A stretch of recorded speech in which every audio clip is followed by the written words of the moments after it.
আবু সাইদ হত্যা মামলার অভিযোগ আমলে নিয়ে বিচার শুরু, পলাতক ২৬ আসামির বিরুদ্ধে গ্রেপ্তারি পরোয়ানা। তিনি নিরস্ত্র ছিলেন, দুহাত বাড়িয়ে অপেক্ষা করছিলেন আন্দোলনের সামনে। সেই সময় তাকে ঠান্ডা মাথায় খুব কাছ থেকে গুলি করে হত্যা করা হয়। কর্মসূচি প্রত্যাহারে স্বাভাবিক এনবিআরের কার্যক্রম, বন্দরে শুল্কায়ন সচল হলেও পণ্য জট নিয়ে দুশ্চিন্তা। সংখ্যানুপাতিক পদ্ধতিতে নির্বাচনের দাবি মানবে না বিএনপি, ১১ মাসেও ভোট না হওয়া দুঃখজনক।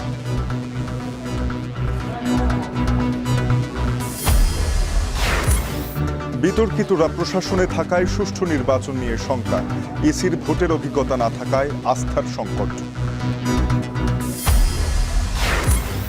এবং গাজায় হত্যাযজ্ঞের মধ্যে এবার ইসরায়েলি বিমান হামলা, একদিনে নিহত ৬৮, ত্রাণের লাইনেও গুলি।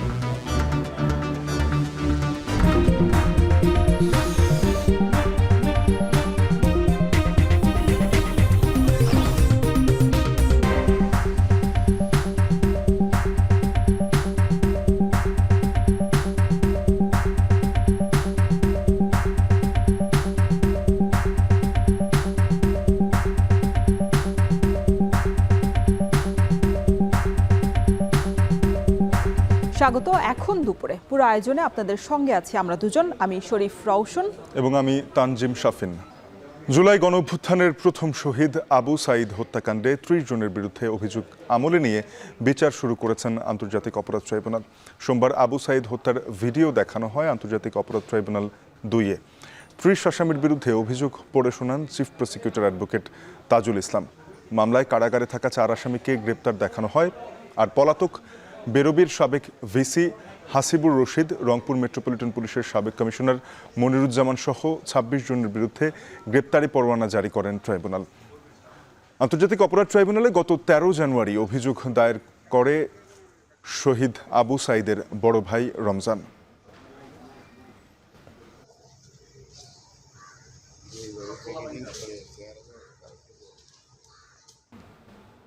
ট্রাইব্যুনাল ২-এ আছেন সহকর্মী জাহিদ হাসান, চলে যাব তার কাছে। জাহিদ, জানাবেন যে আপনি তো সকাল থেকেই ট্রাইব্যুনালে আছেন, বিচারের পরবর্তী কার্যক্রম কবে হবে বিস্তারিত জানতে চাই।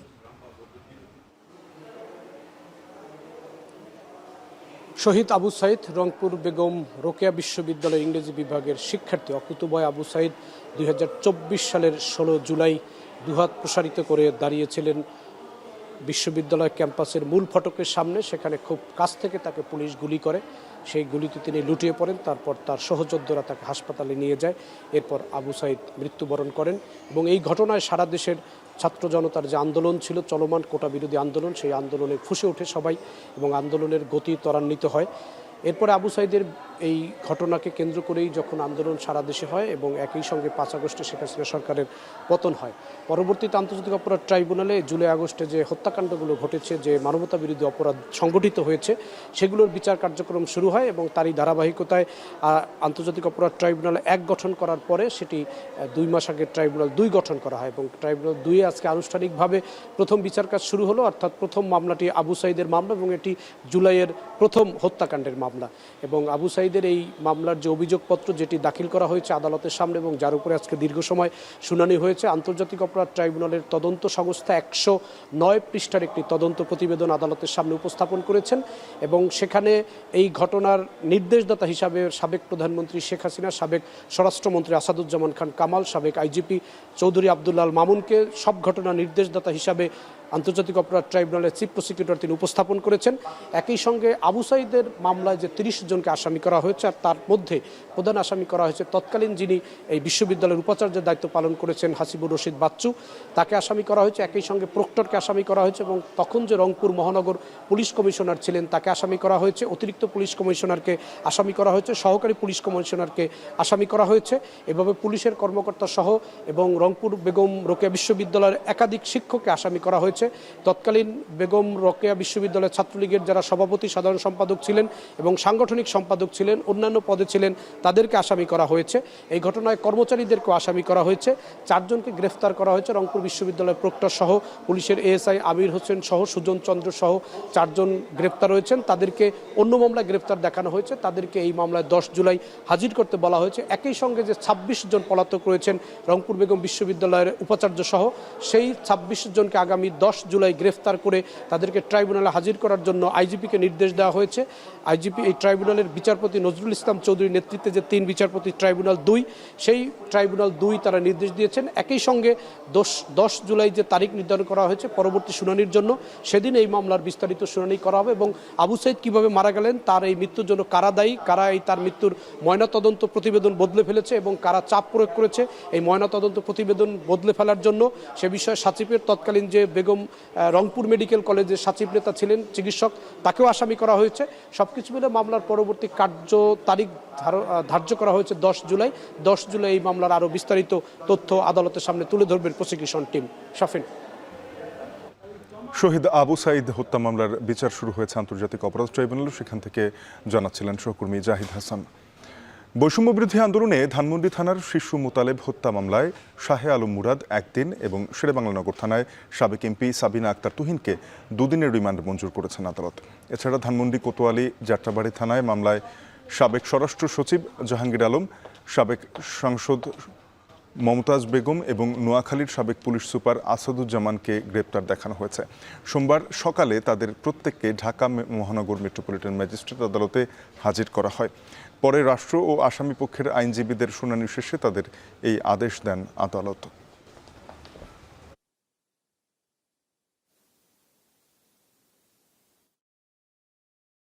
পরিকল্পনায় এবং বিভিন্ন মিছিল বিভিন্ন কীভাবে এগুলি করা হবে সে বিষয়ে এই সাবিনা আক্তার তুহিন জড়িত ছিল। তদন্তে তার নামটা বেরিয়ে আসে, তার জন্য তাকে এই মামলা গ্রেপ্তার দেখানো হয় এবং তার বিরুদ্ধে আরও জিজ্ঞাসাবাদ করার জন্য পুলিশ 7 দিনের রিমান্ড চায়। তার বিরুদ্ধে 48 ঘন্টা বাট 2 দিন রিমান্ড মঞ্জুর করা হয়। শাহ আলম মুরাদ যে এলাকায় আওয়ামী লীগ এবং যুবলীগের রাজত্ব কায়েম করেছিল, 14 বছরের বাচ্চা একটি হত্যা মামলায় সে একজন এজাহার নামী আসামি, তার বিরুদ্ধে 5 দিন রিমান্ড প্রার্থনা করা হয়। বিজ্ঞ আদালত 24 ঘন্টা মানে 1 দিন রিমান্ড মঞ্জুর করেন। টানা আন্দোলনের পর সচল হলো জাতীয় রাজস্ব বোর্ডের সকল কার্যক্রম। শাটডাউন প্রত্যাহার করে কাজে যোগ দিয়েছেন কর্মকর্তা কর্মচারীরা। এদিকে সব ভুলে সবাইকে কাজে মনোযোগ দেওয়ার আহ্বান জানিয়েছেন এনবিআর চেয়ারম্যান। ধারণা করা হচ্ছে আন্দোলনে রাজস্ব খাতে ক্ষতি হয়েছে প্রায় 18 থেকে 20 হাজার কোটি টাকা। বিস্তারিত জানাচ্ছেন মশিউর রনিক। 12 মে থেকে এনবিআরের বিভাজন ও সংস্কার প্রশ্নে টানা আন্দোলনের ডাক দেয় প্রতিষ্ঠানের কর্মকর্তা কর্মচারীরা। এর ধারাবাহিকতায় রোববারও শাটডাউন ও মার্চ টু এনবিআর কর্মসূচিতে অংশ নেয় তারা। এরপর রোববার রাতে ব্যবসায়ী সংগঠনগুলোর মধ্যস্থতায় সমঝোতার ঘোষণা আসে। এনবিআরের সব কার্যক্রম সচল রাখতে শাটডাউন প্রত্যাহার করে আন্দোলনকারীরা। এরই ধারাবাহিকতায় সোমবার সকাল 9টার দিকে কাজে যোগ দেন কর্মচারী-কর্মকর্তারা। দীর্ঘ অপেক্ষার পর এনবিআরের স্বাভাবিক কার্যক্রম শুরু হয়। দেশের স্বার্থ যেখানে জড়িত সেখানে একটু আমাদের মধ্যেও তো হীনমন্যতা কাজ করেছে যে আসলে কি হয় না হয়। তবে আসলে আমরা তো এত উপরের কোনো কর্মকর্তা না, আমরা যে লেভেলে আছি সেই লেভেল থেকে চিন্তা করি যে একটা কামনা করতাম যেটা দেশের জন্য ভালো, দেশের জন্য ভালো, সেটাই যেন হয়। এই সময় কাজে মন দেওয়ার আহ্বান জানান জাতীয় রাজস্ব বোর্ডের চেয়ারম্যান। তিনি বলেন, কর্মকর্তাদের আগের সবকিছু ভুলে কাজে মনোযোগী হতে হবে। আজকে আমাদের সারা দেশের সবগুলো দপ্তর সংস্থাই সকাল থেকেই কাজ করছে, সম্পূর্ণ উপস্থিতি আছে। আমাদের যে কর্ম তৎপরতা যথারীতি আগে যেভাবে ছিল সেভাবে চলবে। আমি আমাদের রেভিনিউ অফিসারদেরকে বলবো, যা কিছু হয়েছে এগুলো সব কিছু ভুলে গিয়ে আমাদের রাষ্ট্রীয় স্বার্থে, দেশের স্বার্থে আমরা সকল কাজ করব এবং আমাদের যে কাজগুলো আছে সেগুলোকে আমরা এগিয়ে নিয়ে যাব। চলমান অচলাবস্থার অবসানে সোমবার থেকে আবারও হলো সচল এনবিআর। তবে কয়েকদিনের আন্দোলনে রাজস্ব খাতে ক্ষতি হয়েছে প্রায় 18 থেকে 20 হাজার কোটি টাকা। মশিউর রনিক, এখন, ঢাকা। শাটডাউন কর্মসূচি প্রত্যাহারের পর কাজে ফিরেছেন কাস্টমস ও শুল্ক স্টেশন কর্মকর্তা কর্মচারীরা। এতে আবারও সচল হয়েছে আমদানি রপ্তানি কার্যক্রম। তবে শুল্কায়ন কার্যক্রম শুরু হলেও বন্দরে আটকে থাকা পণ্য খালাসে বেড়েছে ডেলিভারির চাপ। সঠিক সময়ে পণ্য খালাস নিয়ে দুশ্চিন্তায় রয়েছেন ব্যবসায়ীরা। এ সময় আরোপিত 4 গুণ জরিমানা প্রত্যাহারের দাবিও জানিয়েছেন তারা। সহকর্মীদের পাঠানো তথ্য ও ছবিতে দেখুন প্রতিবেদন। সব কর্মসূচি প্রত্যাহারের পর কাজে ফিরেছেন কাস্টমস ও শুল্কায়ন স্টেশন কর্মকর্তারা। এতে আবারও সচল হয়েছে আমদানি রপ্তানি কার্যক্রম। তবে পণ্য জটের কারণে দুর্ভোগ কমেনি ব্যবসায়ীদের। সোমবার সকাল থেকে চট্টগ্রাম কাস্টমস হাউসে আসেন কর্মকর্তা কর্মচারীরা। এতে শুল্কায়ন কার্যক্রম শুরু হলেও বন্দরে আটকে থাকা পণ্য খালাসে বেড়েছে ডেলিভারি চাপ। এতে নির্ধারিত সময়ে পণ্য খালাস নিয়ে দুশ্চিন্তায় ব্যবসায়ীরা। সেবা গ্রহীতারা বলছেন, বন্দর থেকে যথাসময়ে পণ্য খালাস করতে না পারায় আমদানিকারকদের বিপুল পরিমাণ পোর্ট ও শিপিং ড্যামারেজ দিতে হবে। তাই সংশ্লিষ্টদের কর্মঘণ্টা বাড়ানোর আহ্বান তাদের। সেই সঙ্গে আরোপিত 4 গুণ জরিমানা প্রত্যাহারের দাবি জানান তারা। কাস্টমস ক্লিয়ারেন্স না থাকায় অনেক রপ্তানি পণ্য যথাসময়েও শিপমেন্ট হয়নি। শাটডাউন কর্মসূচি প্রত্যাহারে দিনাজপুরের হিলি স্থলবন্দরে স্বাভাবিক হয়েছে আমদানিকৃত পণ্য খালাস কার্যক্রম। সকাল থেকেই পণ্য খালাস কার্যক্রম শুরু হওয়ায় কমতে শুরু করে পণ্য জট। এতে খুশি ব্যবসায়ী ও শ্রমিকরা। আজকে সকাল 10টা থেকে আমাদের কার্যক্রম শুরু হয়েছে। আমরা যথাসাধ্য চেষ্টা করছি দ্রুত গতিতে মাল ছাড়ানোর জন্য। সেই হিসাবে আজকে থেকে আমাদের অফিসে আমদানি রপ্তানি কার্যক্রম চলমান আছে। আর বন্দরে কোনো জট নেই। আমাদের বিল অফ এন্ট্রি, শুল্কায়ন, অ্যাসেসমেন্ট যাবতীয় কার্যক্রম অব্যাহত আছে। গেল 2 দিনের শাটডাউনে চাঁপাইনবাবগঞ্জের সোনা মসজিদ স্থলবন্দরে রাজস্ব ঘাটতি হয়েছে প্রায় 600 কোটি টাকার। ভারতের মহদীপুর স্থলবন্দর দিয়ে এখনও বাংলাদেশে প্রবেশের অপেক্ষায় পণ্যবাহী 700 ট্রাক। প্রতিদিন 3 কোটি টাকার উপরে আপনার রাজস্ব আদায়, এবং সেটা গত 2 দিনে যেটা আপাতত দৃষ্টিতে ভারত থেকে গাড়িও আসেনি, আমরাও পণ্য খালাস নিতে কেউ আসেনি, ডেলিভারি দিতে পারেনি। তো সেটা আজকে যেহেতু সকাল থেকেই শুরু করেছে, আমরা চাইবো যে গত 2 দিনের যে ব্যাকলগ ছিল সেগুলো কাটিয়ে উঠে পুরো রাজস্বটাই আমরা আদায় করতে। এদিকে গতি ফিরেছে যশোরের বেনাপোল কাস্টমস ও স্থলবন্দরে। রাজস্ব আদায় ও পণ্য জট নিরসনে ব্যস্ত সময় পার করছেন কাস্টমস কর্মকর্তা কর্মচারীরা। এছাড়া 2 দিন আটকে থাকার পর দুপুরে পঞ্চগড়ের বাংলাবান্ধা স্থলবন্দর থেকে ভুটানের উদ্দেশ্যে ছেড়ে গেছে পাথরবাহী 151টি ট্রাক। আর দুপুর পর্যন্ত ব্রাহ্মণবাড়িয়ার আখাউড়া স্থলবন্দর দিয়ে 66 টন আটা ময়দা ও 9 টন হিমায়িত মাছ রপ্তানি হয়েছে বলে জানান সংশ্লিষ্টরা। তামজিদ মির্জা, এখন। লন্ডন বৈঠক জাতির মনে আশা তৈরি করেছে, তাই ফেব্রুয়ারির আগেই নির্বাচন হওয়া উচিত বলে মন্তব্য করেছেন বিএনপির যুগ্ম মহাসচিব শহীদ উদ্দিন চৌধুরী অ্যানি। দুপুরে কাকরাইল ডিপ্লোমা ইঞ্জিনিয়ার্স ইনস্টিটিউশনে জাতীয়তাবাদী ওলামা দলের সাধারণ সভায় তিনি এ মন্তব্য করেন। বলেন, সংখ্যানুপাতিক প্রতিনিধিত্ব পদ্ধতিতে জাতীয় নির্বাচনের দাবি বিএনপি মানবে না। অনুষ্ঠানে বিএনপি চেয়ারপারসনের উপদেষ্টা জয়নুল আবেদিন ফারুক জানান, একটি দল সুকৌশলে ক্রমাগতভাবেই বিএনপিকে রাজনৈতিক আক্রমণ করছে। 11 মাসেও নির্বাচন না হওয়াকে দুঃখজনক মন্তব্য করে নির্বাচন নিয়ে নানামুখী ষড়যন্ত্র হচ্ছে বলেও জানান তিনি।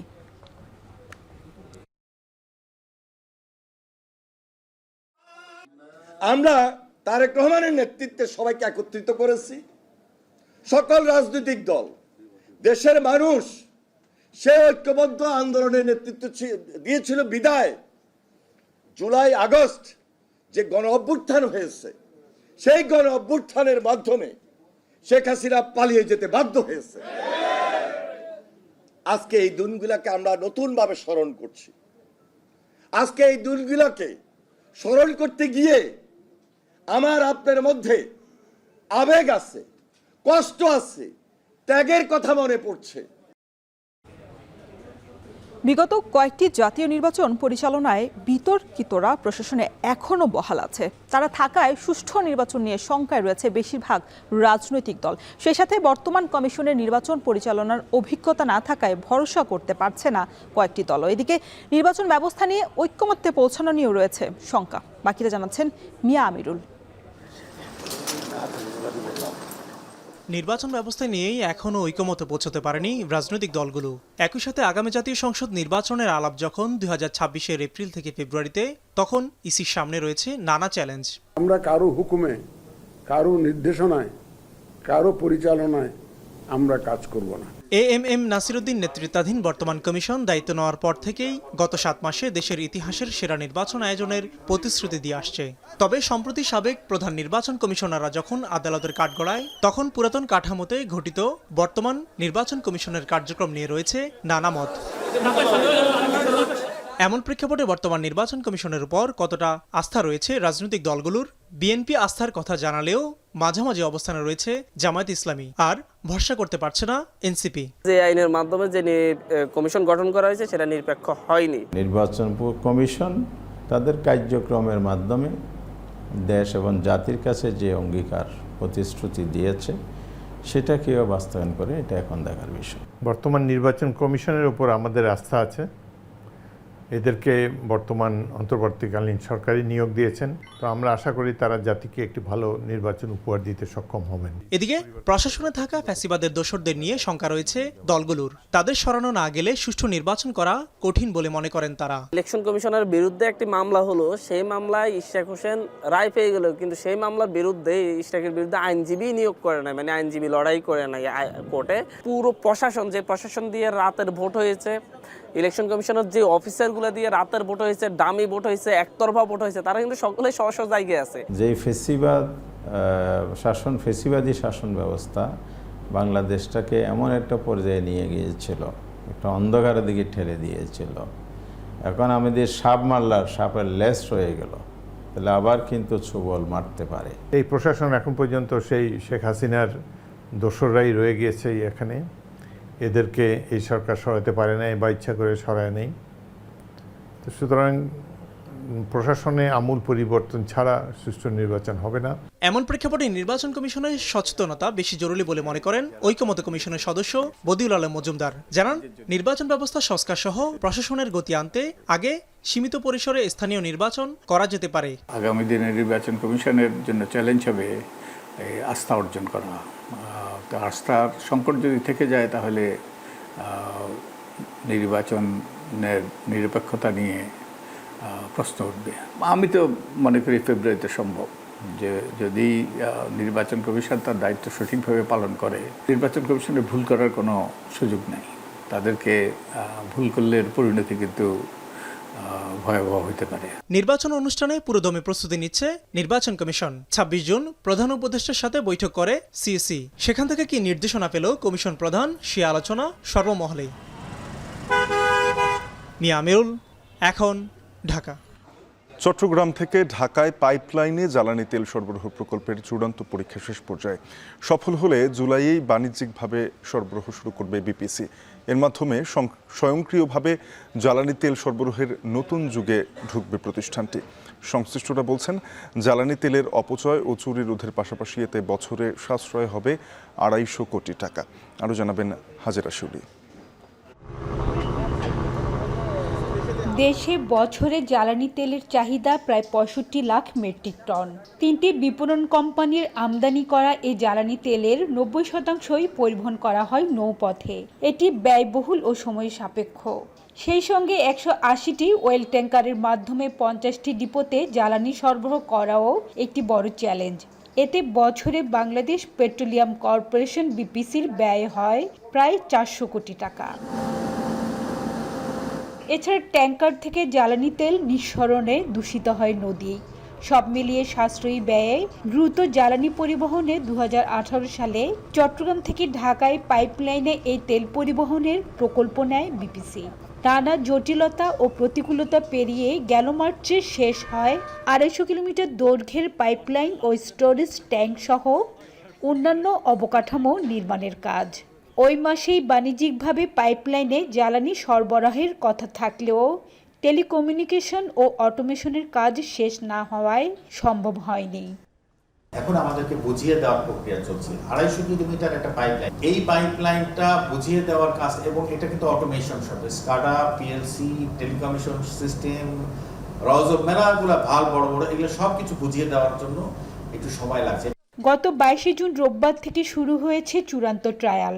চট্টগ্রামের পতেঙ্গায় পদ্মা ওয়েলের ডেসপাস টার্মিনাল এবং পদ্মা, মেঘনা ও যমুনা এই তিনটি তেল বিপণন কোম্পানির স্টোরেজ ট্যাঙ্কার থেকে নারায়ণগঞ্জের গোদনাইল ও ফতুল্লায় অবস্থিত ডিপোতে পাইপলাইনে জ্বালানি তেল পাঠানো হচ্ছে। এর মধ্যে 7 দিনে পাঠানো হয়েছে প্রায় 2.5 কোটি লিটার ডিজেল। বুধবার পর্যন্ত চলবে এই কার্যক্রম। সবকিছু ঠিক থাকলে জুলাই থেকেই বাণিজ্যিকভাবে পাইপলাইনে জ্বালানি তেল সরবরাহ করা হবে বলে প্রত্যাশা বিপিসি চেয়ারম্যানের। এতে জাহাজে করে জ্বালানি তেল পরিবহনের ঝামেলামুক্ত হবে বিপিসি। প্রতিদিন এরকম কত জাহাজে করে করে তেল নিয়ে আমাদেরকে গোদনাইলে যেতে হতো, এটা নিয়ে অনেক সংবাদ হতো। এই জিনিসটা আর বাংলাদেশের ইতিহাসে থাকবে না, বিপিসির ইতিহাসে থাকবে না। এটা অটোমেশন, এখান থেকে তেল ঢুকবে, ওখানে বেরিয়ে যাবে। বর্তমানে নদী পথে ওয়েল ট্যাঙ্কারের মাধ্যমে জ্বালানি সরবরাহে সময় লাগে 24 ঘন্টা, পাইপলাইনে পাঠাতে লাগবে মাত্র 4 ঘন্টা।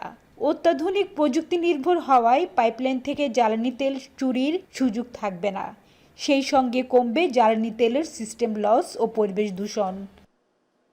এটা আমাদের সুবিধা এবং লস কম হবে, পরিবেশ বান্ধবভাবে আমরা তেল পরিবহন করতে পারবো। পরিবহন করতে আমাদের এস্টিমেটেড ব্যয় হবে 90 কোটি টাকা, আর আমাদের সাশ্রয় হবে 326 কোটি টাকা। সুতরাং আমাদের প্রায়, এখন তো রেট আরও বাড়ছে, সুতরাং আমরা প্রায় 250 কোটি টাকা আমরা বছরে সাশ্রয় করতে পারবো। 27 লাখ মেট্রিক টন জ্বালানি তেল সরবরাহের সক্ষমতার প্রকল্পটি বাস্তবায়নে ব্যয় হয়েছে প্রায় 3,700 কোটি টাকা। পদ্মা ওয়েলের তত্ত্বাবধানে প্রকল্পটি বাস্তবায়ন করছে সেনাবাহিনীর 24 ইঞ্জিনিয়ারিং কনস্ট্রাকশন ব্রিগেড। তবে পরবর্তীতে পাইপলাইনে জ্বালানি তেল পরিবহনের প্রকল্পটি হস্তান্তর করা হবে নবগঠিত petroleum transmission company limited PTC পিএলসিকে। হাজারে শিউলি, এখন চট্টগ্রাম। কুমিল্লার মুরাদনগরে ধর্ষণের ঘটনায় গ্রেপ্তার প্রধান আসামি ফজর আলী পুলিশ হেফাজতে চিকিৎসা নিচ্ছেন। চিকিৎসকের ছাড়পত্র পেলেই তাকে আদালতে নেওয়া হবে। এছাড়া ধর্ষণের ভিডিও ধারণ করে সামাজিক যোগাযোগ মাধ্যমে ছড়িয়ে দেওয়ার অভিযোগে পর্নোগ্রাফি আইনে 4 আসামিকে আদালতের মাধ্যমে জেল হাজতে পাঠানো হয়েছে। গতকাল সন্ধ্যায় সুমন, রমজান, আরিফ এবং অনিককে জেল হাজতে পাঠায় আদালত।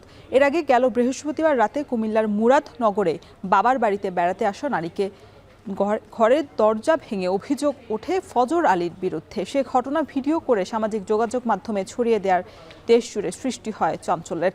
পরে এই ঘটনায় মূল অভিযুক্ত ফজর আলীকে ঢাকার সাইদাবাদ এবং বাকি 4 জনকে কুমিল্লার বিভিন্ন স্থানে অভিযান চালিয়ে গ্রেপ্তার করে পুলিশ। বায়ু দূষণ কমাতে বিআরটিএ-কে সাথে নিয়ে পুরনো বাসের বিরুদ্ধে শিগগিরই অভিযান পরিচালনা করা হবে বলে জানিয়েছেন পরিবেশ উপদেষ্টা সৈয়দা রিজওয়ানা হাসান। সকালে সচিবালয়ে বায়ু দূষণ নিয়ন্ত্রণে চীনের বিশেষজ্ঞ টিমের সাথে মতবিনিময় সভা শেষে তিনি কথা বলেন। উপদেষ্টা জানান, বায়ু দূষণ রোধে স্বল্প, মধ্যম ও দীর্ঘমেয়াদী পরিকল্পনা গ্রহণ করেছে মন্ত্রণালয়। নির্মাণ কাজে বালু পরিবহনের ক্ষেত্রে বালু ঢেকে পরিবহন করতে হবে উল্লেখ করে জানান, ভাঙাচোরা রাস্তা শীত মৌসুমের আগেই মেরামত করতে হবে।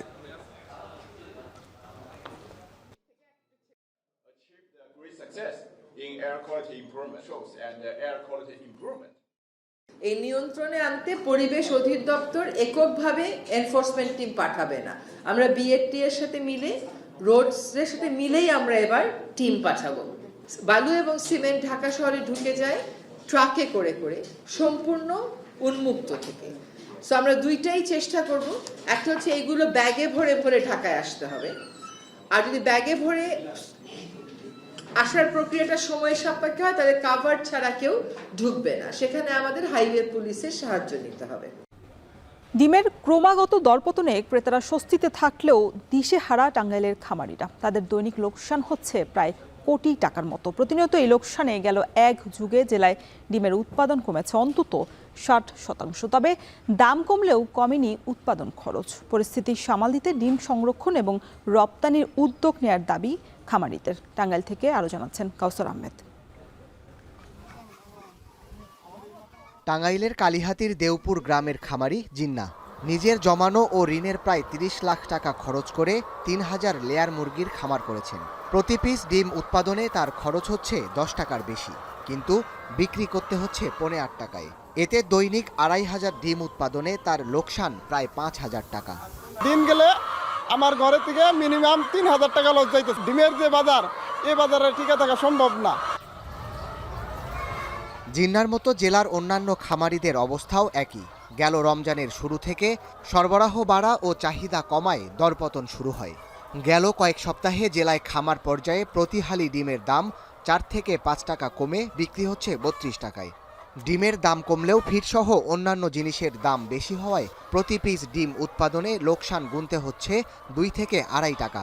সে হিসেবে জেলায় 2,500 খামারে দৈনিক 40 লাখ পিস ডিম উৎপাদনে লোকসান প্রায় কোটি টাকা। নিজেরাও ফার্মে কাজ করি, কোনোভাবেই আমরা আমাদের লস পুষাইতে পারতাছি না। যখন ডিমের দাম একটু বাড়ে, প্রশাসন এমনভাবে চাপ দেয় আমাদেরকে, বলে যে তোমরা 8 টাকা ডিম বিক্রি করবে, অথচ আমরা একটা ডিমের খরচ করে 10 টাকা 20 পয়সার বেশি। খাবারের দাম বেশি, মেডিসিনের দাম বেশি, লেবার খরচ বেশি, বিদ্যুৎ বিল বেশি, সব কিছু মিলিয়ে আমাদের ধ্বংসর মুখে আর কি আমরা পড়ে যাচ্ছি। জেলা প্রাণী সম্পদ অধিদপ্তরের তথ্য অনুযায়ী 1 যুগ আগে জেলায় দৈনিক প্রায় 3 কোটি ডিম উৎপাদন হতো। ক্রমাগত লোকসান ও নানামুখী সমস্যায় উৎপাদন কমেছে প্রায় 60%। ব্যবসায়ীদের দাবি পাইকারি ও খুচরা পর্যায়ে দাম কমলেও বিক্রি বাড়েনি, উল্টো আগের চেয়ে বিক্রি কমেছে প্রায় 40%। আগে আসলে 1200-1300 রেডি ম্যান হয়েছে 800-850। এদের মধ্যে মাংস খাইছে, সবজি টবজি খাইছে, ডিমটা একটু কম খাইছে, স্টক বেশি হয়েছে, তার দাম কমে গেছে। আগের মতো বিক্রি হয় না, দাম কম, তো কাস্টমার ডিম খাই কম। ডিমের আমদানি বেশি, ডিম চলতেছে কম। খামারিদের লোকসান কমাতে ন্যূনতম দর নির্ধারণের প্রয়োজনীয়তার কথা জানান জেলা প্রাণী সম্পদ কর্মকর্তা। আর খামার টিকিয়ে রাখতে সহজ শর্তে ঋণ, প্রশিক্ষণ ও উপযুক্ত পরিবেশ নিশ্চিতের পরামর্শ অর্থনীতিবিদদের। আমরা এটা প্রস্তাব রাখছি যে ডিমের দাম নির্ধারণ করা হয়েছে, এটা বছরে একবার না করে 2 মাস অন্তর অন্তর দাম নির্ধারণ করা হয়, যাতে তারা ক্ষতিগ্রস্ত না হয়। বায়োসিকিউরিটি বা ওষুধ খরচ এগুলো কিভাবে কমায়া তারা খামারটা লাভবান করতে পারে, সেই পরামর্শ কিন্তু আমরা তাদের দিচ্ছি সবসময়। উৎপাদন খরচ ও দরপতনের বিষয়ে ইতোমধ্যেই মন্ত্রণালয়ে আলোচনা হয়েছে বলে জানিয়েছেন মৎস্য ও প্রাণী সম্পদ উপদেষ্টা। জানান উৎপাদন ব্যয়ের প্রায় 70%ই ফিডে খরচ হয়, তাই এ বিষয়ে দ্রুত ব্যবস্থা নেওয়ার আশ্বাস উপদেষ্টার।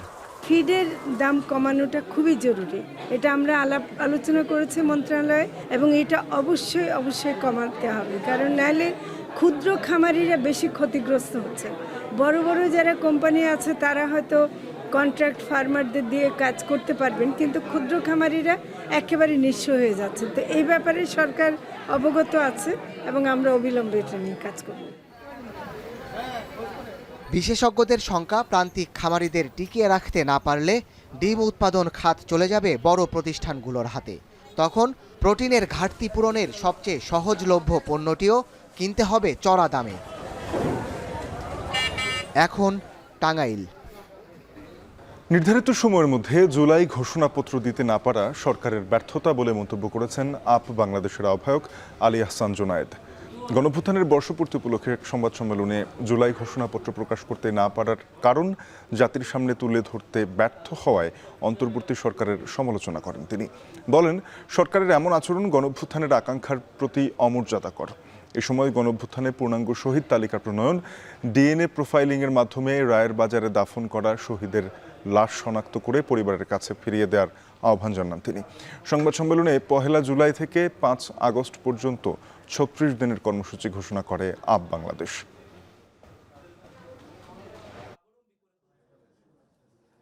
যেহেতু 30 কার্যদিবস শেষ হয়েছে 25 জুন 2025 তারিখে, কেন তারা এই কার্যদিবসের মধ্যে জুলাই ঘোষণাপত্র দিতে পারেননি সেই ব্যাপারে জাতির কাছে তারা এমনকি সাধারণ ব্যাখ্যাটুকু পর্যন্ত দেননি। সরকারের এই যে নীরবতা গণ অভ্যুত্থানের আকাঙ্ক্ষার প্রতি অমর্যাদাকর। আমরা আজকের সংবাদ সম্মেলন থেকে সরকারের কাছ থেকে সুস্পষ্টভাবে এর কারণ দাবি করছি। জুলাই ঘোষণাপত্র কোনো প্রাইভেট ইনিশিয়েটিভ হতে পারে না, এটি একটি রাষ্ট্রীয় দলিল। ফলে জুলাইয়ের ঘোষণাপত্র অবশ্যই সরকারকে দিতে হবে। কয়েক দফা পেছানোর পর জাহাঙ্গীরনগর বিশ্ববিদ্যালয় কেন্দ্রীয় শিক্ষার্থী সংসদ নির্বাচনের তফসিল স্থগিত করেছে নির্বাচন কমিশন। রোববার রাত ৯টার দিকে বিশ্ববিদ্যালয়ের ফেসবুক পেজে প্রকাশিত এক বিজ্ঞপ্তিতে তথ্য জানায় কর্তৃপক্ষ। বিশ্ববিদ্যালয়ের জনসংযোগ কার্যালয়ের ফেসবুক পেজে পোস্ট করা বিজ্ঞপ্তিতে বলা হয়, জাহাঙ্গীরনগর বিশ্ববিদ্যালয়ের উপাচার্য এবং জাকসু সভাপতি অধ্যাপক কামরুল আহসানের চিঠির পরিপ্রেক্ষিতেই নির্বাচনী তফসিল স্থগিতের সিদ্ধান্ত নেওয়া হয়েছে। জাকসু এবং হল সংসদগুলোর পুনর্নির্ধারিত নির্বাচনের তারিখ পরে ঘোষণা করা হবে বলেও জানানো হয়। এর আগে গেল ১ মে জাকসু নির্বাচনের তফসিল ঘোষণা করেন প্রধান নির্বাচন কমিশনার মোহাম্মদ মনিরুজ্জামান। সবশেষ গেল ২৬ জুন শিক্ষার্থীদের সাথে সভা শেষে আগামী ১১ সেপ্টেম্বর জাকসু নির্বাচনের নতুন তারিখ ঘোষণা করেছিলেন বিশ্ববিদ্যালয়ের উপাচার্য। চলতি বর্ষায় আগ্রাসী রূপে ফেনীর নদ নদী, বিস্তীর্ণ এলাকায় ভয়াবহ নদী ভাঙনের কবলে। ঘরবাড়ি হারিয়ে দিশেহারা তীরবর্তী মানুষ। যদিও পানি উন্নয়ন বোর্ড বলছে প্রকল্পের কাজ দ্রুতই শুরু হবে। দুলাল তালুকদারের ক্যামেরায় সোলাইমান ডালিমের প্রতিবেদন। নদী ভাঙনে বিলীন একের পর এক এলাকা, ঘরবাড়ি হারিয়ে দিশেহারা মানুষ। ছোট ফেনী নদীর আগ্রাসী এই চিত্র বলে দিচ্ছে কতটা ভয়াবহ আকার ধারণ করেছে নদী ভাঙন। মাহতাবুদ্দিন নেহাল সোনাগাজীর কুটিরাট এলাকার নদী পাড়ের চর গোপালগাঁওয়ের বাসিন্দা। মাসখানেক আগেও এখানেই ছিল বসতি, যদিও এখন সে ভিটেহীন, নেই মাথা গোজার একমাত্র ঠাইটুকু। মুসাফুর ক্লোজারটা যদি দ্রুত নির্মাণ না করা হয়, আমাদের মতো এরকম শত শত পরিবার নদী ভাঙনের কারণে পথে বসে যেতে বাধ্য হবে। শুধু এই এলাকা নয়, আশপাশের ছয়ানি, চরমল্লিশপুর, কাটাখিলা, কাজিরহাট, বিষ্ণুপুর সহ প্রায় 15টি ইউনিয়নের মানুষ আতঙ্কে খোলা আকাশের নিচে রাত পার করছেন। একটাই আশঙ্কা, আজ নয়তো কাল নদীগর্ভে বিলীন হবে তাদের শেষ সম্বলটুকু। সর্বস্ব হারিয়ে লাখো মানুষ এখন মানবেতর জীবন যাপন করছেন। কেবল বসত বিটা নয়, নদীগর্ভে হারিয়ে যাচ্ছে কবরস্থান, শ্মশানও। একদিকে সর্বস্ব হারানোর আতঙ্ক, অন্যদিকে নোনা পানিতে ক্ষতিগ্রস্ত ফসলি মাঠ। পরিস্থিতি থেকে রেহাই পেতে আন্দোলন করেছে এলাকাবাসী। নদীতে ভাঙি মন্দির সব পড়ে গেছে, আমাদের এখানে দাসপাড়ার অনেক ঘর বাড়ি চলে গেছে। ছোট ছোট বাচ্চারা এখন 2-3 কিলো পথ দুধ দিয়ে ঘুরে স্কুলে যাইতে হবে, এমতো অবস্থায় অনেক ছোট বাচ্চারা স্কুল বিমুখ হয়ে পড়ছে। আমরা প্রশাসনের দোরগোড়ায় অনেক দৌড়াদৌড়ি করেছি, কিন্তু প্রশাসনে কোনো টনক নড়ে নাই। আমাদের আবেদন যে মনে করেন এটা কাজটা যেন আপনার কাছে নদী ভাঙার কাজটা যেমন করে, যেভাবে সরকারের সম্ভব হয় ওইভাবে যেন সরকার দ্রুত একটা পদক্ষেপ নেয়। গেল বছরের আগস্টের বন্যায় পানির চাপে ভেঙে পড়ে মুসাফুর ক্লোজার। এরপর থেকেই ভয়াবহ রূপ নেয় নদী ভাঙন। স্থানীয়দের অভিযোগ, একদিকে অবৈধ বালু উত্তোলন, অন্যদিকে যথাযথ রক্ষণাবেক্ষণের অভাবে দ্রুত ভেঙে পড়ছে নদীর তীর। এই অবস্থায় জোড়াতালি নয়, টেকসই সমাধানের দাবি স্থানীয়দের। এদিকে পানি উন্নয়ন বোর্ড বলছে, বিশ্বব্যাংকের অর্থায়নে 171 কোটি টাকার প্রকল্প এরই মধ্যে অনুমোদন হয়েছে। ছোট ফেনী কালিদাস পাহালিয়া নদী তীরে 13 কিলোমিটার এলাকায় নেওয়া হয়েছে প্রতিরক্ষামূলক কাজের পরিকল্পনা। এছাড়াও মুহুরী কহুয়া সিলোনিয়া নদী তীরের 16 কিলোমিটার এলাকায় বাঁধ মেরামতের কাজ শুরু হয়েছে বলেও জানানো হয়।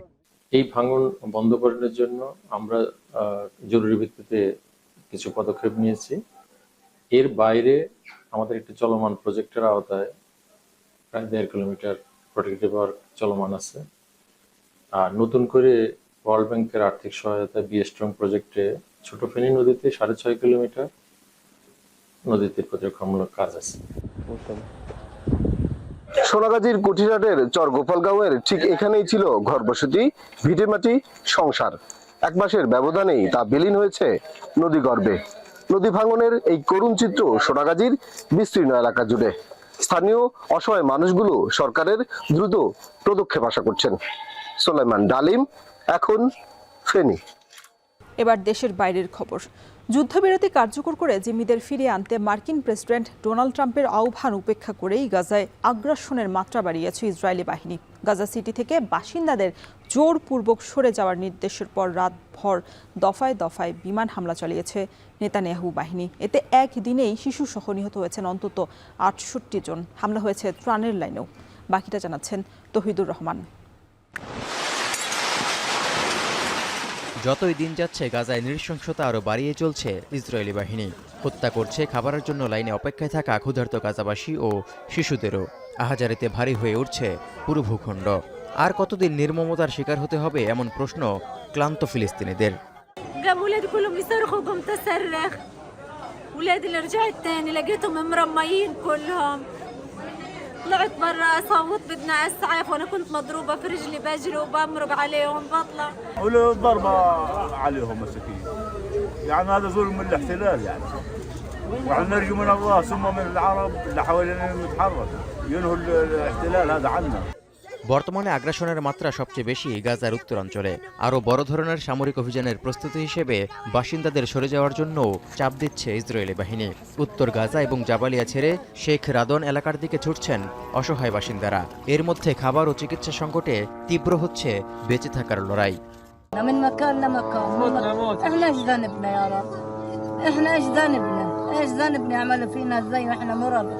عمالين الوجع بهرس فينا هرس وكنا عيانين. أو بإرضاء أمريكا. المهم تنتهي الحرب ويعمل السلام. معنا أبنائنا الجوعانين هذول.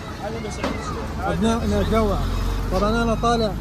এ অবস্থায় অবরুদ্ধ ভূখণ্ডটিতে ভয়াবহ মানবিক সংকটের কথা উল্লেখ করে বিশ্ব স্বাস্থ্য সংস্থার মুখপাত্র ক্রিশ্চিয়ান লিন্ডমেয়ার মন্তব্য করে বলেছেন, গাজায় যুদ্ধবিরতি সকলের জন্যই সর্বোত্তম। এছাড়া ত্রাণ বিতরণ কেন্দ্রগুলোতে গুলি করে হত্যার ঘটনায় নিন্দাও জানিয়েছেন তিনি। The people are dying, the people are starving, they are sick. So they need the food items and water, fresh water, but that's not primarily WHO's role. We are there to deliver the medical supplies. And let's be clear, a ceasefire, peace is the best medicine for everyone. হামাসের হাতে আটক অন্তত 50 জিম্মির মুক্তি নিশ্চিত করে 20 মাস ধরে চলমান এই আগ্রাসন অন্তত 60 দিনের জন্য বন্ধে যখন মিশর, কাতার ও যুক্তরাষ্ট্রের মধ্যস্থতাকারীরা জোর প্রচেষ্টা চালাচ্ছে, তখন বর্বরতা আরও বাড়িয়েছে নেতানিয়াহু বাহিনী। গাজায় যুদ্ধবিরতি কার্যকর করে জিম্মিদের ফিরিয়ে আনতে মার্কিন প্রেসিডেন্ট ডোনাল্ড ট্রাম্পের আহ্বানকেও উপেক্ষা করছে ইসরায়েল। כמובן שאנחנו נצטרך לפתור גם את עניין עזה, להכריע את החמאס, אבל אני מעריך שאנחנו נשיג את שתי המשימות. אבל מעבר לזה נפתחות אפשרויות אזוריות רחבות, שבחלק מהם, בעצם כמעט בכולם אתם שותפים. এদিকে ফিলিস্তিনি ফুটবল অ্যাসোসিয়েশন জানিয়েছে 2023 সালের 7 অক্টোবর থেকে ইসরায়েলি আগ্রাসনে গাজা এবং অধিকৃত পশ্চিম তীরে 785 জন ক্রীড়াবিদ ও ক্রীড়া কর্মকর্তা নিহত হয়েছেন। অনেক ক্ষেত্রে নিহতদের ধ্বংসস্তূপের নিচ থেকে উদ্ধার করতে না পারায় সংখ্যাটি আরও বেশি হতে পারে বলেও মনে করা হচ্ছে। সব মিলিয়ে এখন পর্যন্ত গাজায় প্রাণহানি 56,000 ছাড়িয়েছে।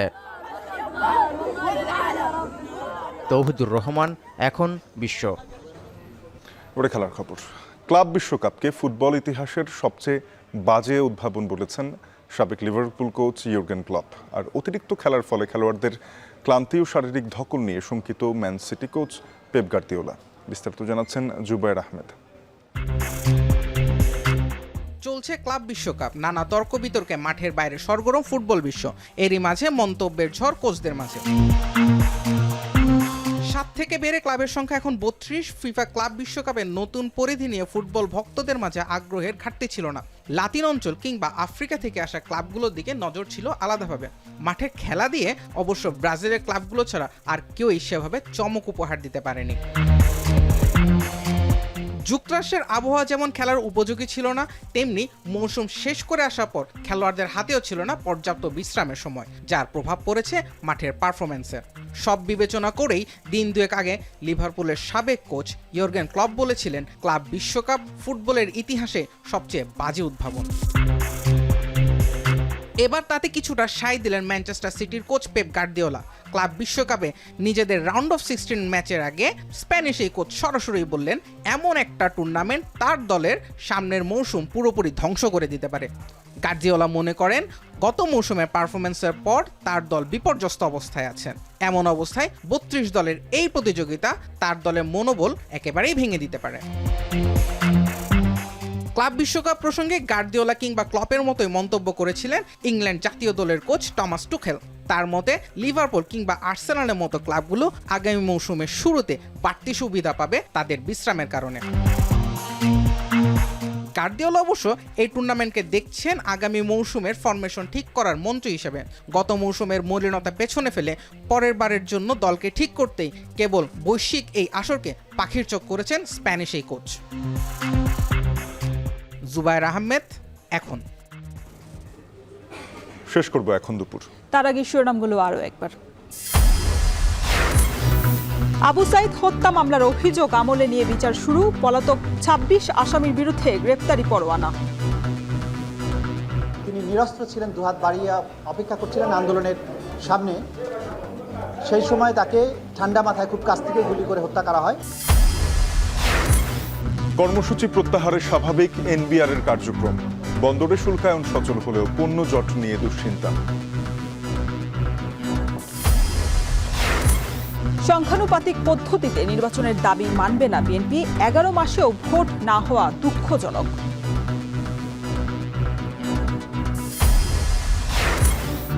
বিতর্কিতরা প্রশাসনে থাকায় সুষ্ঠু নির্বাচন নিয়ে শঙ্কা, ইসির ভোটের অভিজ্ঞতা না থাকায় আস্থার সংকট।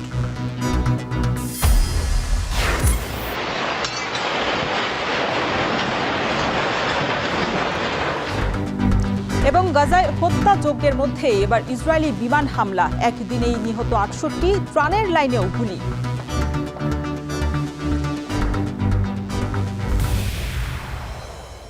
এ ছিল এখন দুপুরের আয়োজনে। এখন টেলিভিশন ওয়েবসাইটে দেখতে ভিজিট করুন www.ekhon.tv। যুক্ত থাকুন ফেসবুকে facebook.com/tv.ekhon আর ইউটিউবে চোখ রাখুন youtube.com/c/ekhon tv।